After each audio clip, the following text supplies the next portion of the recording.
Hello everyone, I'm the Weather Dude. Welcome back, and today we're going to be discussing the upcoming tornado season 2021.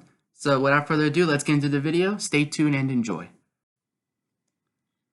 Before we get started with the video though, if you guys have not already, please consider subscribing. It really does help my channel grow. I want to thank you guys so much for 2,000 subscribers. We've flown past, and hopefully we can hit our next goal of 3,000 subscribers soon.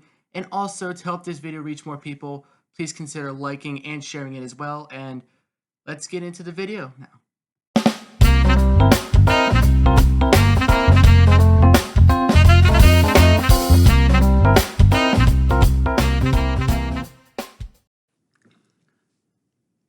So yes, tornado season is pretty much around the corner, right? March, April, and May are some of the most active months during our tornado season. I mean, even though severe weather can really happen at any time, but we're going to be talking about why this season could be really active. There's definitely a lot of factors that go into it, and we're going to discuss them all in this video.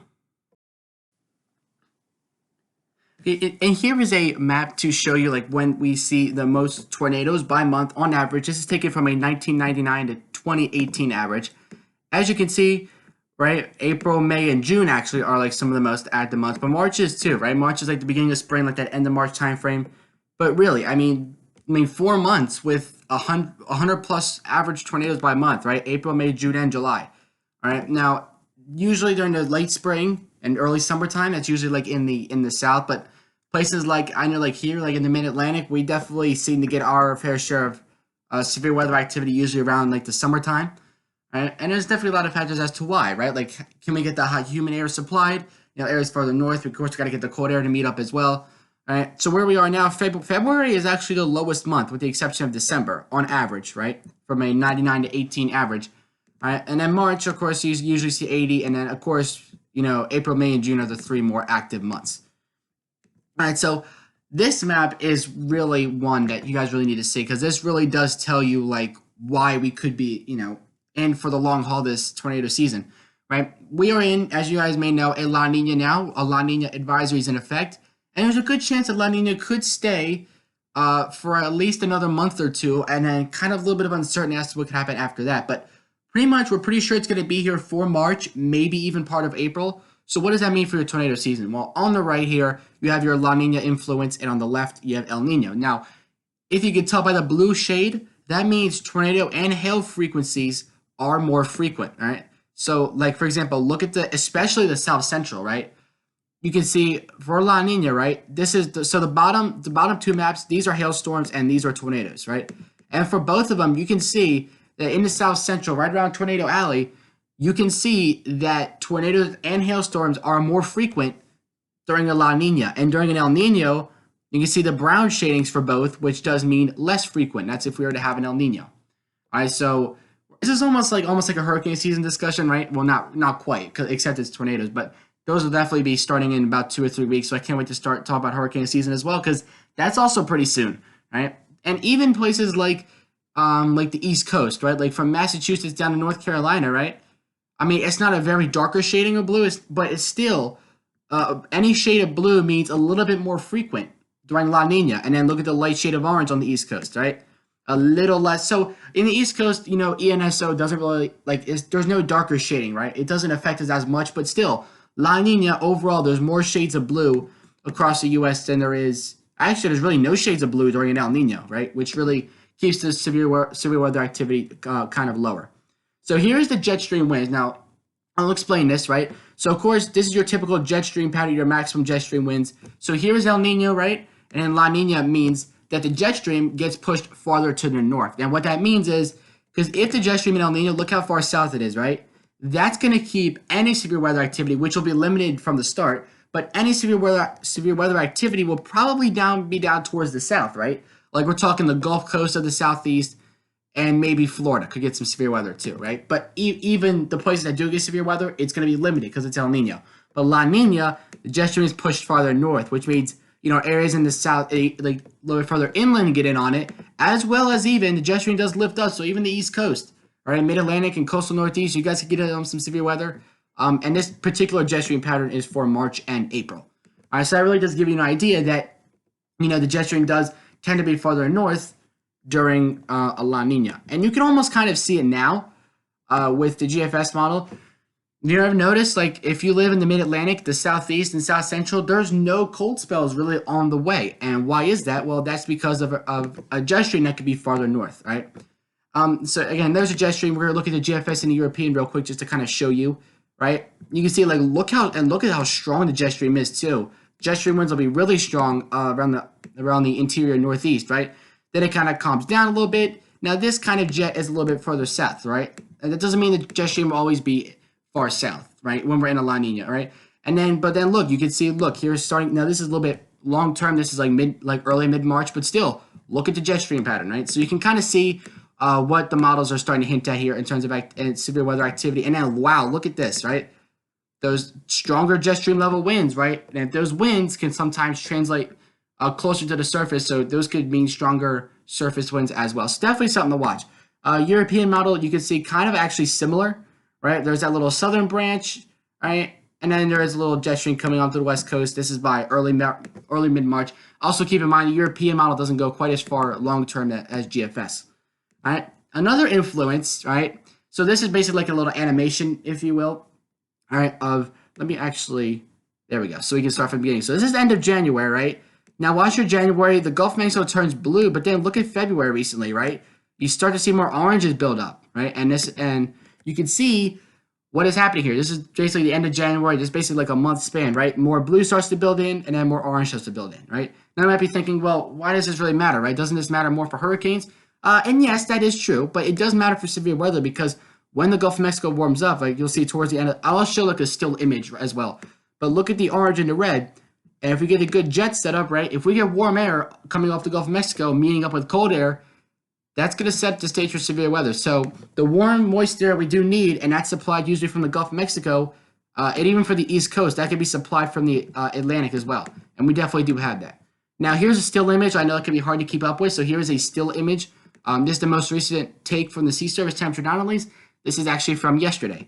And you can see, well, of course, here's the Gulf Stream, so that part of the Gulf of Mexico will always be warmer. And if the jet is set up right and you can get your air to come off of the Gulf Stream, that's really going to help feed in to those thunderstorms, and especially from the rain and hail aspect, right? And of course, you know, we had the historic winter invasion in Texas, so the Gulf Coast is still a little colder than average, but the Gulf of Mexico as a whole is definitely like above average.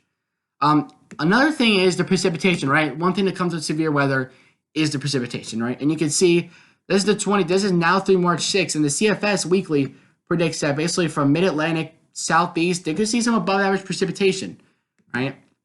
And this is basically like 48 runs, like 12 runs, multiply that by 4 members. So there's a lot of models going into the CFS here. And you can see, right? Remember how I showed you the jet setup? Is it this one? Right. Notice how the jet setup for March, right, is a little bit further north. Well, if I go to here, right, look how similar that is, right?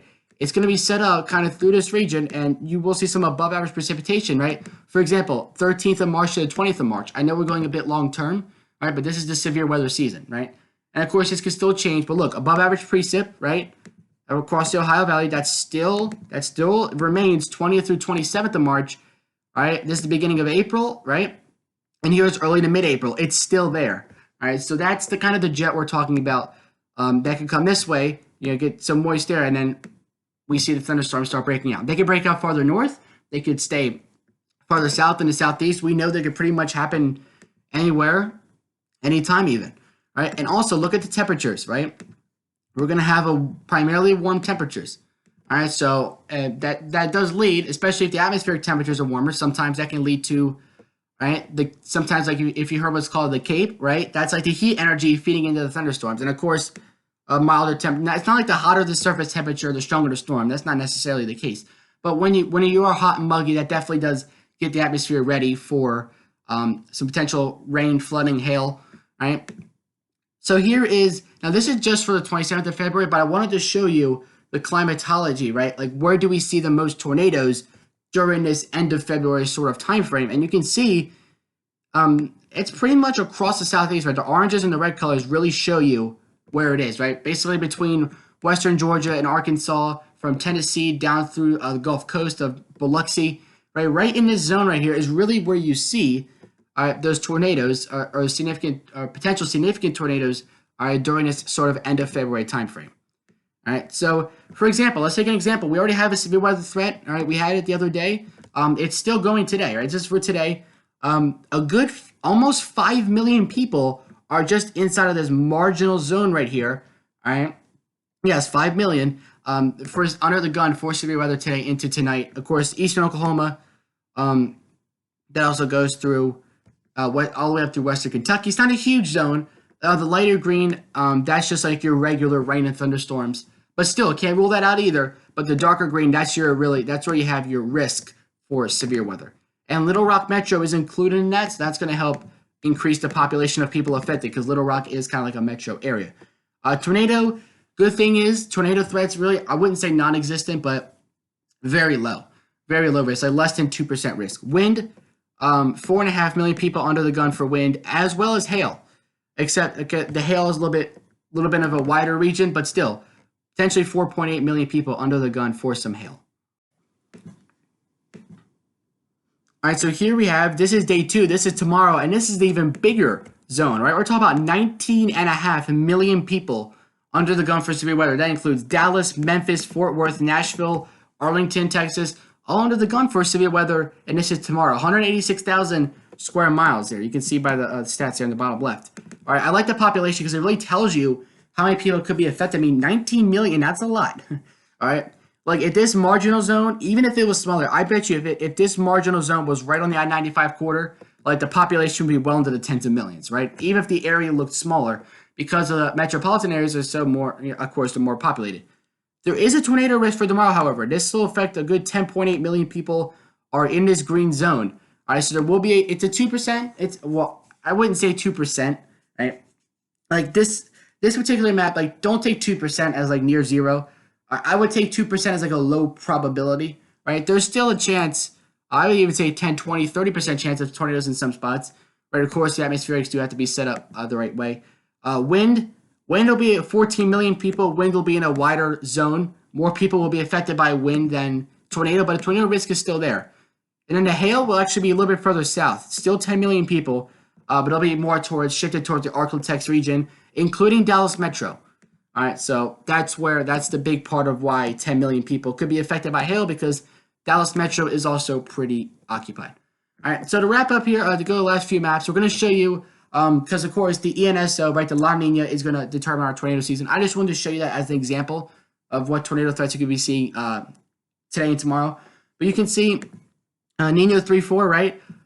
We're definitely in the La Nina, right? It's kind of like a weak to moderate, but it's still a La Nina. You want to look in this 3-4 zone right here, 0.7, right? That's like your weak to moderate-ish La Nina, all right? Now, you can see how the La Nina has evolved, right? Over this hurricane season, we had a neutral pattern. Yes, and in the later part of hurricane season, we had La Nina, and you can see by November, December, it was 1.3, 1.2. So that's like your moderate, beyond moderate, right? Maybe between moderate and strong, but closer on the moderate side of La Nina.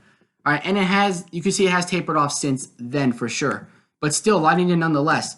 All right, and this is the subsurface, right? So the farther up you go up on this graph, right, the closer to the ocean surface you get. And then like this is going west, and then this is going east, right? So you can see that at the surface, right, at the surface and just below it, you can see we have the below average ocean temperatures, right? Here's end of December, here's mid-January, end of January, February. Really, you can see nothing really changes in that department, all right? So if that's true, this could potentially hold through March, maybe even April, all right? I'll show you a graph that'll predict when we could see a change in neutral, all right? Because because I remember the severe weather season, it was definitely, 2020 severe weather season was definitely very bad. I will say that there's some memorable outbreaks, but I have definitely seen worse tornado seasons, right? But 2020 was a pretty bad severe weather season, but even a worse hurricane season. All right, so here is, so the blue, lime, and red lines, those are like the CPC console. These are like the main, and then the dotted ones are like other models, like what they're thinking. So of course it does stay below the 0 line, but remember, just to get to neutral, you need to get past the 0.5 line, and it has to stay there for a certain amount of time, of course. All right, and you can see most models do predict an upward trend to neutral Whether it's by the middle of this year, maybe even the end of this year, like that's best case scenario or worst case scenario, right? I'll probably have to be closer to the middle of the year. Of course, you got your couple outliers that say it's going to go way up, couple say it's going to go way down. But of course, you can see a majority of the models are in some sort of agreement that we are on our way up. Maybe even, I mean, it's a possibility that we could get to El Nino, but it looks like we would probably go back to neutral just in time for the hurricane season. And we know that ENSO neutral and La Nina both usually do crank out some pretty active hurricane seasons. All right. Neutral doesn't always guarantee it, but La Nina usually does, and El Nino usually kind of means a less active hurricane season. But in terms of what it means for the tornado season, because that's what this video is about, La Nina could stir up more activity as well. And here's this map right here. You can see released about a couple weeks ago. Chance of La Nina, right, through February, March, and April looks pretty good, right? But we got the chance, or at least for the first 2 months of tornado season. And then by May, you can see by a long shot, actually. I mean, we're up to a 60% probability May and June, 60% probability of ENSO neutral. All right, and then we have ENSO neutral, and then look, by September, October, La Nina could win out again. So it's just like a back and forth. And then maybe next year El Nino, right? Sometimes it does vary. But El Nino chances will slightly go up, but still less than 10% chance of El Nino through the rest of this year. But there is a good chance that that the Climate Prediction Center does think that we could see a transition to ENSO neutral between April and June. If it were to happen, my educated guess would be May and June. All right, and last map here, you can see now this particular set of CFS models does keep the La Nina in play, right? And you can see it from the maps on the side as well, right? This reflects what's happening over here, and you can see the blue continuing to build. I'm not sure. These models are kind of accurate, but you definitely do have to watch. Sometimes the CFS does have like a little bit of a bias, but La Nina, we could stay at La Nina, and that could be bad for tornado season. So in other words, yes, to sum it up, this tornado season could be very active, and maybe hurricane season as well. This winter was pretty bad too, especially for Texas. All right, so it's pretty active winter. It's like active everything at this point. All right, thank you guys so much for watching. Keep you guys updated. I am the Weather Dude, signing off. Till next time, I will catch you guys in the next video.